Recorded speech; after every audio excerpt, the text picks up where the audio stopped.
Summary of the book, 21 Lessons for the 21st Century, Chapter Wise.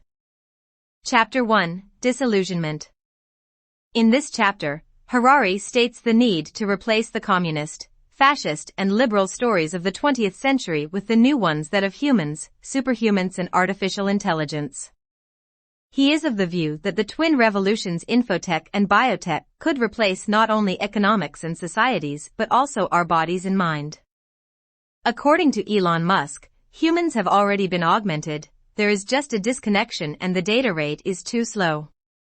Having lost the faith in old stories, the humans of 21st century are in a state of constant disillusion, not knowing what the future holds. Perhaps the answer lies in discarding old stories and coming up with a new story. One that provides with a new perspective. Chapter 2, Work. Humankind lack the ability to predict future correctly, but we all agree that machines and robotics will change every line of work in near future. Harari says that the better we understand the biochemical mechanisms, the better computers can get at analyzing human behavior, predicting human decisions and replacing human professions. Artificial intelligence might create new jobs for humans, but it will demand high level of expertise and will fail to bring an end to unemployment. On that account, the change in authority from humans to algorithms is alarming. Chapter 3, Liberty.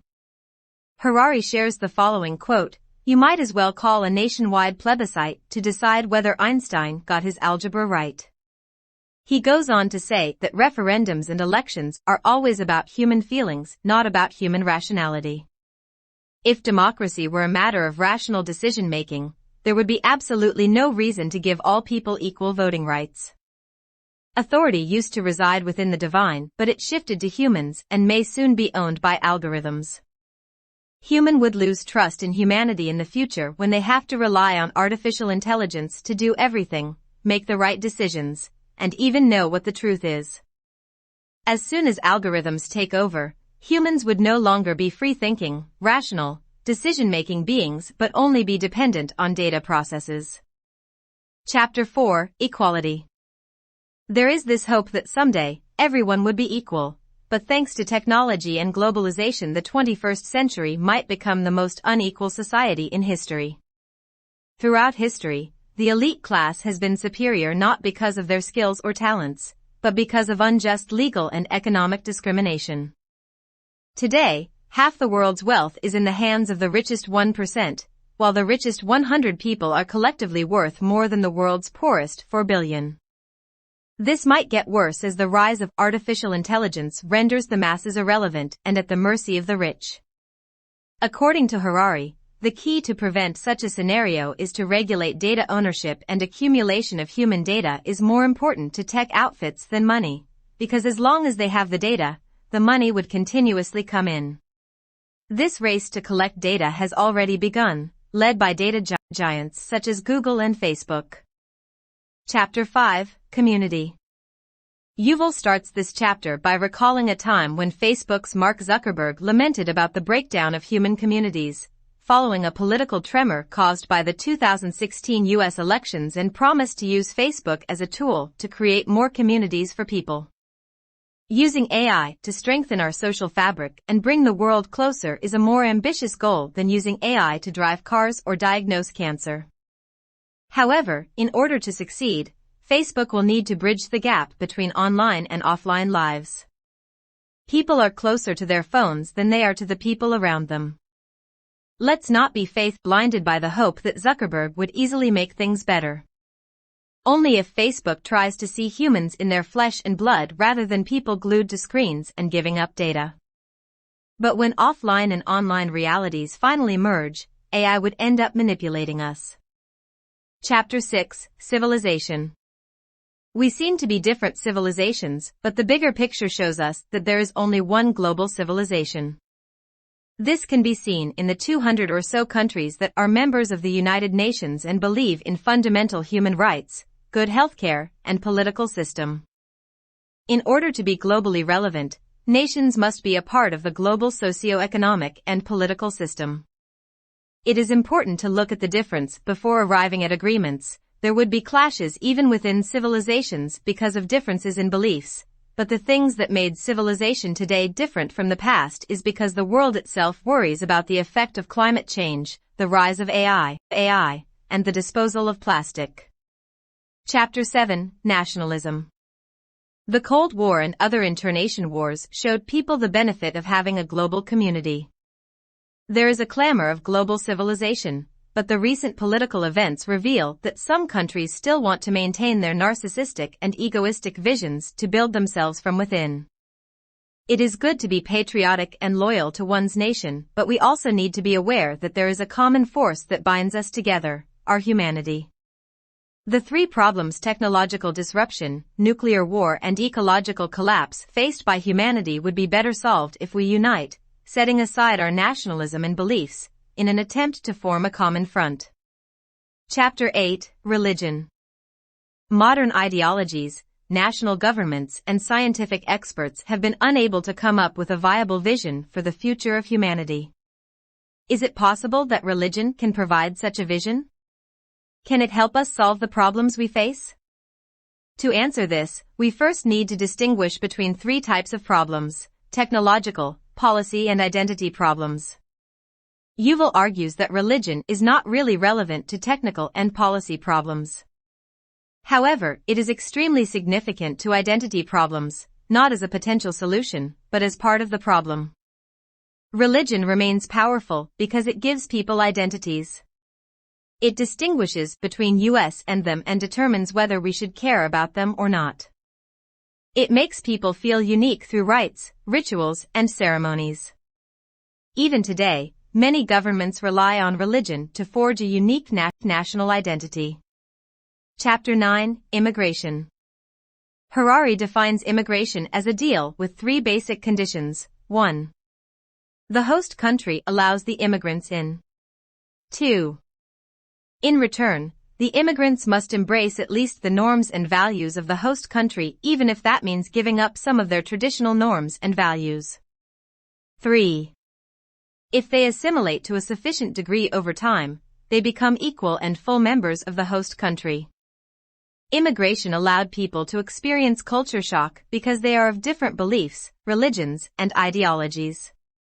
There isn't really any difference among humans biologically, but there are socio-cultural barriers that divide people.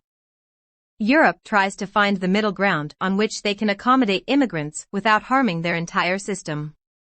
If it works, then perhaps there is hope for humanity to focus on the deeper issues faced by the world. Chapter 10, Terrorism. Terrorists are masters of mind control. They kill very few people but terrify billions to shake huge political structure such as EU and USA after September 11th. This strategy is adopted by weak parties who can't inflict much material damage on their enemies.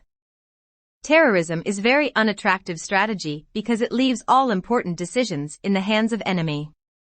But if terrorists acquire weapons of mass destruction, the nature of not just terrorism but the state and global politics will change dramatically.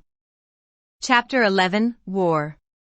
With the current political trends, no wars have been foreboding, but people still have this fear that something can cause a global war.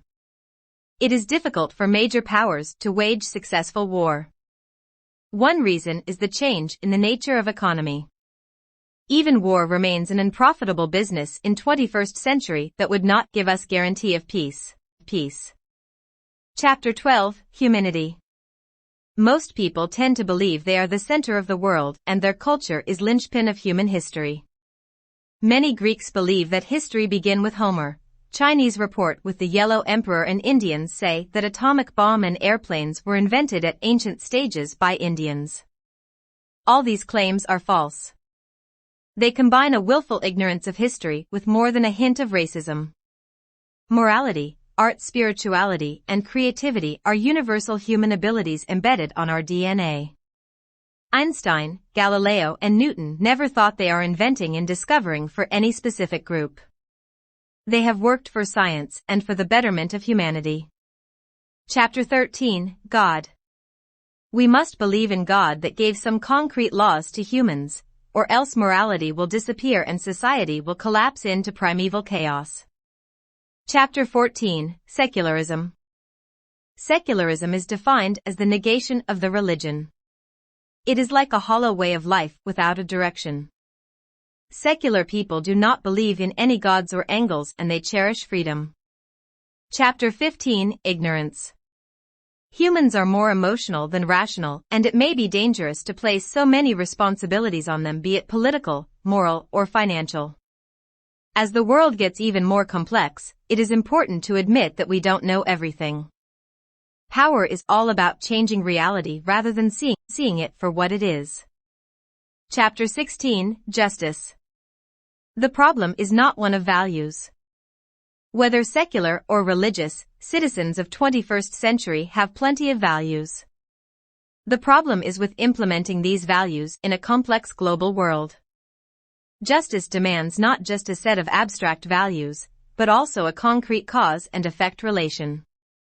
The system is structured in such a way that those who make no effort to know abstain a blissful ignorance, and those who make an effort to know will find it difficult to discover the truth. Religious and ideological dogmas are still highly attractive in our scientific age, precisely because they offer a safe haven for the frustrating complexity. Chapter 17, The Post-Truth Era. Lies exist all around the world. Putin's attempt to reclaim Ukraine is one example. We are in the post-truth era, but when did we transition from truth to post-truth, and when was the truth era? History can show us that there never was an era of truth. Too much distortion in reality resulted in weakening people by making them act in unrealistic ways. Well, if you cannot afford to waste time, you will never find the truth. Chapter 18, Science Fiction. The worst sin of present-day science fiction is that it tends to confuse intelligence with consciousness. The current technological and scientific revolution implies not that authentic individuals and authentic realities can be manipulated by algorithms and TV cameras, but rather that authenticity is a myth. The Brave New World by Huxley talks about how the human mind can be manipulated with AI to make sure there is a global order. Gaining control of the mind requires mastering the self. Therefore, escaping the narrow definition of self might be the necessary survival skill in the 21st century. Chapter 19, Education. In the 21st century, we are flooded by enormous amounts of information, and even the censors don't try to block it. Instead, they are busy spreading misinformation or distracting us with irrelevancies. We have now run out of time. The decisions we will take in next few decades will shape the future of life itself, and we can only take these decisions based only on our present worldview. If this generation lacks a comprehensive view of the cosmos, the future life will be decided at random. Technology can help you a lot, but if technology gains too much power over your life, you might become a hostage to its agenda. The teachers themselves usually lack the mental flexibility that the 21st century demands, as they, themselves, are the product of old education. Chapter 20, Meaning. Life is not a story. To understand the meaning of life means to understand your unique function, and to live a good life means to accomplish that function. The theory of life is never-ending epic is extremely attractive and open, but it suffers from two problems. First, by lengthening our own personal story, we don't make it really meaningful. Second, the paucity of supporting evidence. We find meaning by fitting ourselves into some ready-made story about the universe, but the truth is exactly opposite. The universe does not give us meaning. In fact, we give meaning to universe. If you want to know the truth about the universe, about the meaning of life, and about your identity, the best place to start is by observing suffering and exploring what it is. The answer is not a story. Chapter 21, Meditation. Harari echoes what philosophers have been saying for millennia, that the deepest source of suffering is in the patterns of our own minds. It might be worth working just as hard in order to understand our own minds. And we had better understand our mind before the algorithms make our minds up for us.